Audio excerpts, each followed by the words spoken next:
আল্লাহর রাসূল সাল্লাল্লাহু আলাইহি ওয়াসাল্লাম বলছেন, খায়রুকুম মান তাআল্লামাল কুরআনা ওয়া আল্লামা, তোমাদের মধ্যে সর্বোত্তম ব্যক্তি কারা? যারা কোরআন শিখে এবং যারা কোরআন শিখায়। আমি সূরাতুল ফাতিহা পড়ি, আমি সূরাতুল ফাতিহা শিখেছি, সূরাতুল ফাতিহা আমি শিখাবো। আমি সূরাতুল ইখলাস পড়ি, সূরাতুল ইখলাস আমি আমার স্ত্রীকে শিখাবো, আমার সন্তান সন্ততি শিখাবো। তাহলে আপনিও তো এই হাদিসের মেজদাক হয়ে যাবেন। খায়রুকুম মান তাআল্লামাল কুরআনা ওয়া আল্লামা, তোমাদের মধ্যে সর্বোত্তম ব্যক্তি হলো ওই সমস্ত ব্যক্তিরা যারা নিজেরা কোরআন শিখে এবং অপরকে কোরআন শেখায়। মুহতারাম হাজরিন, আপনি জানেন আল্লাহর রাসূল বলেছেন, যেই ব্যক্তি সূরাতুল ইখলাস যে ব্যক্তি 3 বার পড়বে, আল্লাহর রাসূল বলেছেন তার আমলনামার মধ্যে রব্বে কারীম 1 খতম কুরআনুল কারীমের তেলাওয়াতের সওয়াব লিখে দিবেন। আপনি কথা জানেন আপনার আমল কি, আপনার দায়িত্ব কি? আল্লাহর রাসূল বলেছেন, বাল্লিগু আন্নী ওয়ালাউ আয়া, আমার পক্ষ থেকে একটা বাণীও যে তোমাদের কাছে পৌঁছে। আপনি জানছেন সূরাতুল ইখলাস 3 বার পড়লে 1 খতম কুরআনুল কারীমের তেলাওয়াতের সওয়াব। আপনি মুরব্বী বাবা, আপনি এই কথা জানেন। দোকানে আপনি বসছেন, ভালো কথা, আপনার মুখ থেকে এই কথা কেন বের হয় না যে সূরাতুল ইখলাস আমরা 3 বার পড়ি? শুধু দোকানে বসলে বিড়ি সিগারেট ধরানো ছাড়া আর কোনো কাজ নাই, দোকানে বসলে গল্প গুজব ছাড়া আর কোনো কাজ নাই, দোকানে বসলে সগল করিয়ার গীবত শেখায়া ছাড়া আর কোনো কাজ নাই। আপনি তো এই হাদিসের মেজদাক হতে পারেন। খায়রুকুম মান তাআল্লামাল কুরআনা ওয়া আল্লামা, আপনি জানেন কুরআনুল কারীমের এই তেলাওয়াত আপনি জানেন, আপনি অপরকে শেখায়া দিলেন। আল্লাহর রাসূল বলছেন সূরাতুল ফাতিহা আপনি যদি তেলাওয়াত করেন, এই সূরাতুল ফাতিহার মধ্যে সমস্ত রোগের ঔষধ আছে না নাই? আছে না নাই? মুহতারাম হাজিরিন, হাদিসের মধ্যে আসছেন আল্লাহর রাসূল বলছেন, যেই ব্যক্তি সূরাতুল ইখলাস 10 বার পড়বে, কয়বার বলেন? 10 বার পড়বে।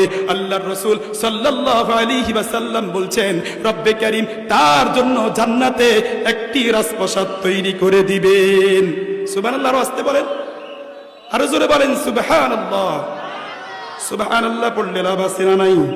আল্লাহর রাসূল বলছেন সুবহানাল্লাহ আযমু মিন উহুদিন, আলহামদুলিল্লাহ আযমু মিন উহুদিন, আল্লাহু আকবার আযমু মিন উহুদিন, লা ইলাহা ইল্লাল্লাহ আযমু মিন উহুদিন। আল্লাহর রাসূল বলছেন আপনি সুবহানাল্লাহ একবার পড়বেন, আপনার আমলনামার মধ্যে উহুদ পাহাড় থেকেও বেশি সওয়াব রব্বে কারীম আমার আপনার আমলনামার মধ্যে লিখে দিবেন। আজকে আমার আলোচনার বিষয়বস্তু হচ্ছে আল হুকুকুল মুতাআল্লাকাতু বিল কুরআনিল কারীম, কুরআনুল কারীমের সাথে সম্পর্কিত যে সমস্ত অধিকারগুলো রয়েছে, হকগুলো রয়েছে, হকগুলো নিয়ে আলোচনা করব ইনশাআল্লাহ। কুরআনুল কারীমের অনেকগুলো হক আছে, তার মধ্যে হতে অন্যতম এবং প্রধানতম হক হচ্ছে আল ঈমানু বিল কুরআন, কুরআনুল কারীমের উপর ঈমান আনয়ন করা। কুরআনুল কারীমের উপর কি করা? ঈমান আনয়ন করা। আমাকে আপনাকে বিশ্বাস করতে হবে রব্বে কারীম যে কোরআন মুহাম্মদুর রাসূলুল্লাহ সাল্লাল্লাহু আলাইহি ওয়াসাল্লাম এর উপর নাজিল করেছেন, এই কোরআনের মধ্যে কোনো মিস্টেক নাই, কোনো সন্দেহ নাই, ভুল নাই। বিন্দু পরিমাণ সন্দেহ যে করবে তার ঈমান থাকবে না। তার কি থাকবে না বলেন? ঈমান থাকবে না।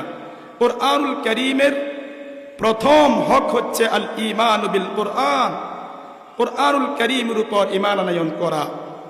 আল্লাহ পাক রব্বুল আলামিন বলেন, আফাতুমিনুনা বিবাদিল কিতাব ওয়া তাকফুরুনা বিবাদ, তোমরা কি কুরআনের কিছু অংশের উপর ঈমান আনয়ন করবা আর কিছু অংশের উপর ঈমান আনয়ন করবে না? তোমরা কি কুরআনের কিছু বিধানকে বিশ্বাস করবে আর কিছু বিধানকে বিশ্বাস করবে না? তোমরা কি কোরআনের কিছু বিষয়ের উপর আমল করবে আর কিছু বিষয়ের উপর আমল করবে না? বিষয়টা কি এমন? কুরআনুল কারীম এর মধ্যে রব্বে কারীম যে সমস্ত বিধানগুলো আমাদের জন্য প্রযোজ্য করেছেন, প্রত্যেকটা বিধানকে বিশ্বাসের সাথে আমল করা লাগবে। কি করা লাগবে বলেন? আমল করা লাগবে, বিশ্বাস করা লাগবে। কোন ব্যক্তি যদি বলে কুরআনুল কারীমের যত বিধান আছে সব বিধান আমি মানি, জিহাদের বিধান আমি মানি না, অথবা যদি বলে কুরআনুল কারীমের অমুক আয়াত আমার কাছে ভালো লাগে না, অমুক কথা আমার কাছে ভালো লাগে না, ওই ব্যক্তি মুসলিম না সাথে সাথে কাফের হয়ে যাবে? বলেন, সাথে সাথে কি হবে? কাফের হয়ে যাবে। এজন্য রাসূল করিম সাল্লাল্লাহু আলাইহি ওয়াসাল্লাম বলেছেন, আমানু বিল্লাহি ওয়া রাসূলি, তোমরা আল্লাহ এবং আল্লাহর রাসূলের উপর ঈমান আনয়ন করো। ওয়াবিল কিতাবিল্লাযী নাযালা আলা রাসূলি, এবং ওই কিতাবের উপর বিশ্বাস স্থাপন করো যে কিতাবকে আল্লাহ পাক রব্বুল আলামিন আকায়ে তাজদার মদিনা মুহাম্মদুর রাসূলুল্লাহ সাল্লাল্লাহু আলাইহি ওয়াসাল্লামের উপর নাযিল করেছেন। ওই কিতাবের উপর আমাদেরকে কি করতে হবে? বিশ্বাস করতে হবে। ওই কিতাবের উপর আমাদেরকে ঈমান আনয়ন করতে হবে। এজন্য মুহতারাম হাজরিন, পেপার পত্রিকার নিউজের মধ্যে ভুল হতে পারে, আন্তর্জাতিক মিডিয়া সংবাদের মধ্যে ভুল থাকতে পারে, মন্ত্রী পরিষদের সিদ্ধান্ত ভুল থাকতে পারে, কিন্তু আল্লাহ এবং আল্লাহর রাসূল যা বলেছেন শতভাগ সত্য, মিথ্যার কোনো মিশ্রণ নাই, মিথ্যার কোনো সম্ভাবনা নাই। যে ব্যক্তি বলবে কোরআনের মধ্যে মিথ্যা আছে, রাসূলের কোনো কথা মিথ্যা হওয়ার সম্ভাবনা আছে, ওই ব্যক্তির ঈমান থাকার কথা না। ওই ব্যক্তির কি থাকার কথা না? ঈমান থাকার কথা না। ওই ব্যক্তি মুসলিম থাকবে না, ওই ব্যক্তি কাফের হয়ে যাবে। মুহতারাম হাজরিন, এজন্য রব্বি করিম শুরুতেই বলেছেন, আলিফ লাম মিম যালিকাল কিতাবু লা রাইবা ফীহি হুদাল লিল মুত্তাকিন। রব্বি করিম বলেছেন, আলিফ লাম মিম যালিকাল কিতাব, এটি এমন একটি কিতাব, এই কিতাবের মধ্যে কোনো ভুল নাই, মিস্টেক নাই, সন্দেহ করার কোনো সুযোগ নাই। যালিকাল কিতাবু লা রাইবা ফীহি হুদাল লিল মুত্তাকিন, এটি হলো মুত্তাকিনদের জন্য হিদায়াত।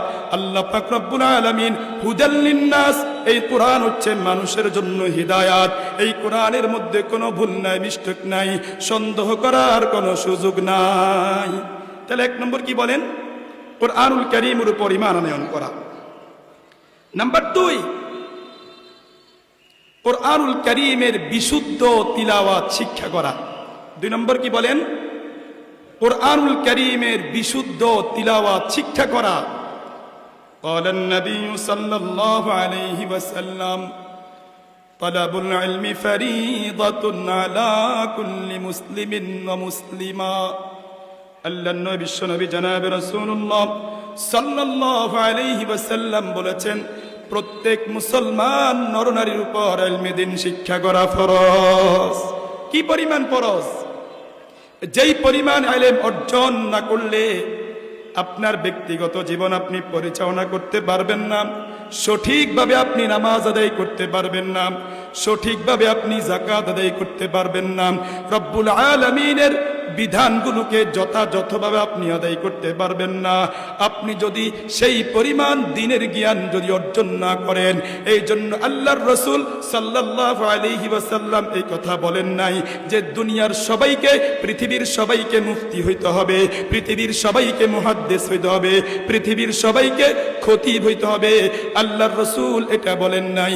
রাসূল করিম সাল্লাল্লাহু আলাইহি ওয়াসাল্লাম এটাই বুঝাইতে চাচ্ছেন, প্রত্যেক মুসলমানদের জন্য ওই পরিমাণ ইলমে দ্বীন অর্জন করতে হবে, ওই পরিমাণ ইলমে দ্বীন অর্জন করা প্রয়োজন, ইলমে দ্বীন অর্জন করা ফরজ। যেই পরিমাণ ইলমে দ্বীন অর্জন না করলে ওই ব্যক্তি তার ব্যক্তিগত জীবন পরিচালনা করতে পারবে না। আপনি ব্যবসা করবেন, তাহলে ব্যবসার যে সমস্ত মাসআলা সমূহ আছে সেগুলো আপনাকে জানতে হবে। আপনি যাকাত দিবেন, যাকাতের মাসআলাগুলো আপনাকে জানতে হবে। মুহতারাম হাজরিন, যেই পরিমাণ ইলম অর্জন না করলে আপনার ব্যক্তিগত জীবন আপনি পরিচালনা করতে পারবেন না, সামাজিক জীবন পরিচালনা করতে পারবেন না, রাষ্ট্রীয় জীবন পরিচালনা করতে পারবেন না। ওই পরিমাণ ইলম অর্জন করা প্রত্যেক মুসলমানের উপর ইলমে দ্বীন অর্জন করা ফরজ। এজন্য মুহতারাম হাজরিন, কোরআনুল কারীমের বিশুদ্ধ তিলাওয়াত আমাদেরকে শিক্ষা করতে হবে। আপনি যদি কোরআনুল কারীমের বিশুদ্ধ তিলাওয়াত যদি আপনি শিক্ষা না করেন, তাহলে সঠিকভাবে আপনি সালাত আদায় করতে পারবেন না। কোরআনুল কারীমের তিলাওয়াত যদি আপনি শুদ্ধ না হয়, মুহতারাম হাজরিন, আপনি 1 বছর নয়, 2 বছর নয়, 70 বছর রবের কদমে সিজদা দিতে থাকবেন, রব্বুল আলামিন আপনার ডাকে সাড়া দিবে না। কেন? আপনি তো কোরআনুল কারীমের তেলাওয়াতে বিশুদ্ধ কবে পড়তে পারেন না। কোরআনুল কারীমের তেলাওয়াত যদি বিশুদ্ধভাবে যদি পড়তে না পারেন, আপনার সালাত রব্বুল আলামিনের দরবারে গ্রহণযোগ্য হবে না, গ্রহণযোগ্য হবে না। সালাতের যে সমস্ত ফজিলত আছে, শ্রেষ্ঠত্ব আছে, এগুলো আমাদের জন্য কার্যকর হয় না। আল্লাহ পাক রব্বুল আলামিন বলছেন, উতলু মা উহিয়া ইলাইকা মিনাল কিতাবি ওয়া আকিমিস সালাহ ইন্নাস সালাতা তানহা আনিল ফাহশাই ওয়াল মুনকার। রব্বুল আলামিন বলেছেন, নিশ্চয়ই নামাজ মানুষদেরকে সকল প্রকারের অশ্লীল কাজ থেকে, অন্যায় কাজ থেকে নামাজ মানুষদেরকে বিরত রাখে। আপনি বুঝে থাকলে বলেন, আমাদের সমাজের মধ্যে এমন মুসল্লি আসেনি যে মুসল্লি নামাজও পড়ে চুরিও করে, নামাজও পড়ে ডাকাতিও করে, নামাজও পড়ে নিয়মিত সুদি কাজ কারবারও করে, নামাজও পড়ে নিয়মিত দুর্নীতিও করে, নিয়মিত ঘুষও খায়, এমন মুসলমান আমাদের সমাজের মধ্যে আছে না নাই? তাহলে আল্লাহ পাক রব্বুল আলামিন বলছেন, নিশ্চয়ই নামাজ মানুষকে সকল প্রকারের অন্যায় কাজ থেকে বিরত রাখে। মুহতারাম হাজরিন, আমাদের নামাজ আমাদেরকে সুদ থেকে বিরত রাখে না, আমাদের নামাজ আমাদেরকে অশ্লীলতা থেকে বিরত রাখে না, আমাদের নামাজ আমাদেরকে ঘুষ খাওয়া থেকে নিরাপদে রাখে না। তাহলে বোঝা গেল রব্বুল আলামিনের কথার মধ্যে তো কোনো ভেজাল নাই। আমরা যে নামাজ আদায় করতেছি, এই নামাজের মধ্যে ভেজাল আছে না নাই? এজন্য মুহতারাম হাজরিন, কুরআনুল কারীমের প্রথম অধিকার হচ্ছে, হক হচ্ছে আল ঈমান বিল কুরআন। 2 নম্বর হচ্ছে কুরআনুল কারীমের বিশুদ্ধ তেলাওয়াত শিক্ষা করা লাগবে। কুরআনুল কারীমের বিশুদ্ধ তেলাওয়াত আপনি যখন করবেন, আল্লাহ পাক রব্বুল আলামিন প্রতি হরফের বিনিময় আপনার আমল নামার মধ্যে কমপক্ষে 10টা করে নেকি লিখে দিবেন। ক্বালান নবী সাল্লাল্লাহু আলাইহি ওয়াসাল্লাম, মান ক্বারাআ হারফাম মিন কিতাবিল্লাহ ফালাহু বিহি হাসানা ওয়াল হাসানাতু বিআশরি আমসালিহা লা আকুলু আলিফ লাম মিম আরফুন লাকিন আলিফুন আরফুন ওয়া লামুন আরফুন ওয়া মিমুন আরফুন।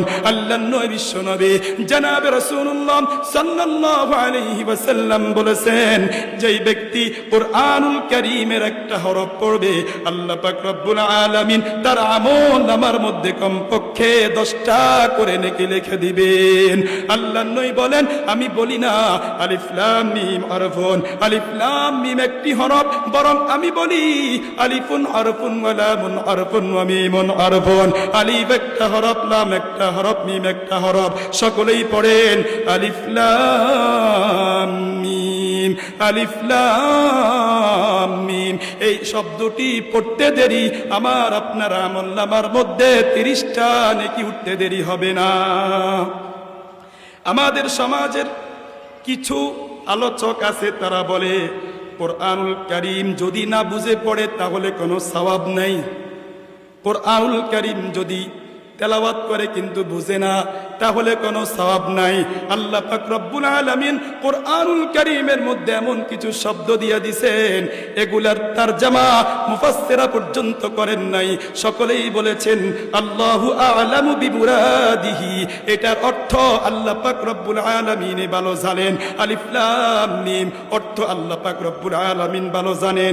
ইয়াসিন, তাহা, আইন, সিন, কাফ, এগুলার অর্থ কোন মুফাসসির সুনির্দিষ্টভাবে করেন নাই। সকলেই গ্রহণযোগ্য ব্যাখ্যা দিয়েছেন, এগুলোর অর্থ রব্বে কারীম ভালো জানেন। তাহলে যিনি বলেন কুরআনুল কারীম যদি না বুঝে পড়ে তাহলে সওয়াব নাই, আমি জানতে চাই এই হরফগুলো পড়লে, এই শব্দগুলো পড়লে সওয়াব হবে কি হবে না? তাহলে এই বক্তব্য সম্পূর্ণ ব্যক্তিগত, এই বক্তব্য সম্পূর্ণ বানাওয়াট, এই বক্তব্য সাধারণ মানুষদেরকে বিভ্রান্ত করার মতো কথা। আওয়াজ দিয়ে বলেন ঠিক কি ঠিক না? তাহলে আজকে থেকে আমরা বুঝতে পারলাম কুরআনুল কারীমের বিশুদ্ধ তেলাওয়াত করলেই প্রতি হরফের বিনিময় রব্বে কারীম আমার আপনার আমলনামার মধ্যে কমপক্ষে কয় নেকি দিবেন? 10 নেকি। আমার বুঝে আসুক আর না আসুক, আমি কোরআনে কারীমের অর্থ জানি আর না জানি, পড়লেই সওয়াব, পড়লেই সওয়াব, পড়লেই সওয়াব। সুবহানাল্লাহি ওয়া বিহামদি। তাহলে কুরআনুল কারীমের 2 নম্বর হক কোরআনুল কারীমের বিশুদ্ধ তেলাওয়াত শিক্ষা করা। কোরআনুল কারীমের 3 নম্বর হক, প্রতিদিন নিয়মিত কিছু না কিছু কোরআনুল কারীমের তিলাওয়াত করা। আল্লাহ পাক রব্বুল আলামিন বলছেন, ওয়ারাত্তিলিল কুরআনা তারতিলা। রব্বুল আলামিন বলেছেন, তোমরা ধীর স্থিরের সাথে তারতিলের সাথে কোরআনুল কারীমের তেলাওয়াত করো। মুহতারাম হাজরিন, কোরআনুল কারীমের তেলাওয়াত আমি আপনি যত বেশি করব, আমার অন্তরটা তত বেশি প্রশান্ত হবে, আমার আপনার অন্তরের মধ্যে তত বেশি আলোকিত হবে, আমার আপনার অন্তর তত বেশি পরিশুদ্ধ হবে। এই জন্য বেশি বেশি করে কোরআনুল কারীমের তেলাওয়াত করা লাগবে। মুহতারাম হাজরিন, এই জন্য দৈনিক কিছু না কিছু আমাকে আপনাকে কোরআনুল কারীমের তেলাওয়াত করা লাগবে। আজকে থেকে হিম্মত করেন, নিয়ত করেন, ফজরের পরে সূরাত ইয়াসিন তেলাওয়াত করা ছাড়বো না। আল্লাহর নবী বিশ্বনবী জনাব রাসূলুল্লাহ সাল্লাল্লাহু আলাইহি ওয়াসাল্লাম বলেছেন, যেই ব্যক্তি দিনের শুরুতে কোরআনুল কারীমের সূরাত ইয়াসিন তেলাওয়াত করবে, ওই দিনের যত প্রয়োজন আছে, যত হাজাত আছে, আল্লাহ পাক রব্বুল আলামিন তার হাজাতগুলোকে পূরণ করে দিবে। আবার আপনি যদি মাগরিবের পরেন সূরাতুল ওয়াকিয়া পাঠ করেন, আল্লাহর নবী বিশ্বনবী জনাবে রাসূলুল্লাহ সাল্লাল্লাহু আলাইহি ওয়াসাল্লাম বলেছেন, মান করাআ সূরাতাল ওয়াকিআতি ফি কুল্লি লাইলা লাম তুসিবহু ফাকাতুন আবাদা। রাসূল করিম সাল্লাল্লাহু আলাইহি ওয়াসাল্লাম বলেছেন, যে ব্যক্তি সন্ধ্যাবেলায় সূরাতুল ওয়াকিয়া পাঠ করবে, আল্লাহর নবী বিশ্বনবী জনাবে রাসূলুল্লাহ সাল্লাল্লাহু আলাইহি ওয়াসাল্লাম বলেছেন, লাম তুসিবহু ফাকাতুন আবাদা, দারিদ্রতা তাকে কখনো স্পর্শ করবে না। মুহতারাম হাজিরিন, আজকে আমাদের পরিবারের মধ্যে লক্ষ টাকা ইনকাম করে, বলে হুজুর বরকত নাই, বরকত নাই। কোটি টাকা ইনকাম করে, বলে হুজুর বরকত নাই, বরকত নাই। ব্যবসায় লস খাইছি, ঘরের মধ্যে শান্তি নাই, শান্তি নাই। ঘরের মধ্যে শুধু অশান্তি আর অশান্তি। বড় দুঃখ এবং পরিতাপের বিষয় হলো, এক সময় মহিলাদের অবস্থা এমন ছিল, পুরুষরা নামাজ পড়ুক আর না পড়ুক, মহিলারা নামাজ মিস দিত না। পুরুষরা কোরআনুল কারীমের তেলাওয়াত করুক আর না করুক, কিন্তু মহিলারা সূরা ইয়াসিনের তেলাওয়াত ছাড়তো না, সূরাতুল মুলুকের তেলাওয়াত ছাড়তো না, সূরাতুল ওয়াকিয়ার তেলাওয়াত ছাড়তো না। একজনের আমলের কারণে পুরুষও মুক্তি পাইয়া যাইত, মহিলারাও মুক্তি পাইয়া যাইত, ঘরের সবাই মুক্তি পাইয়া যাইত। আজকে পুরুষও কোরআনুল কারীমের তেলাওয়াত করে না, সূরাতুল ইয়াসিনের তেলাওয়াত করে না, সূরাতুল ওয়াকিয়ার তেলাওয়াত করে না, সূরাতুল মুলুক তেলাওয়াত করে না। শয়তান ঘরগুলো শয়তানের ঘরে রূপান্তর হয়ে গেছে। ঘরগুলো কি ঘরে পরিণত হয়েছে? শয়তানের ঘরে পরিণত হয়েছেন। এজন্য মুহতারাম হাজরিন, লক্ষ টাকা ইনকাম করলে কি হবে, কিন্তু রব্বুল আলামিনের স্পেশাল যে বরকত, স্পেশাল যে রহমত, এই রহমত ঘর থেকে চলে যাইতেছে। ঘরের মধ্যে শান্তি কই থেকে আসবে? এখন তো শুধু ঘরের মধ্যে শয়তান, শয়তান, শয়তান। এজন্য আমরা কি পাই না? শান্তি পাই না, মুক্তি পাই না। এজন্য মুহতারাম হাজরিন, কোরআনুল কারীমের 3 নম্বর হক হচ্ছে ওয়ারাত্তিলিল কুরআনা তারতিলা। নিয়মিত কিছু না কিছু কোরআনুল কারীমের তেলাওয়াত করা লাগবে। করবেন তো ইনশাআল্লাহ? মুহতারাম হাজরিন,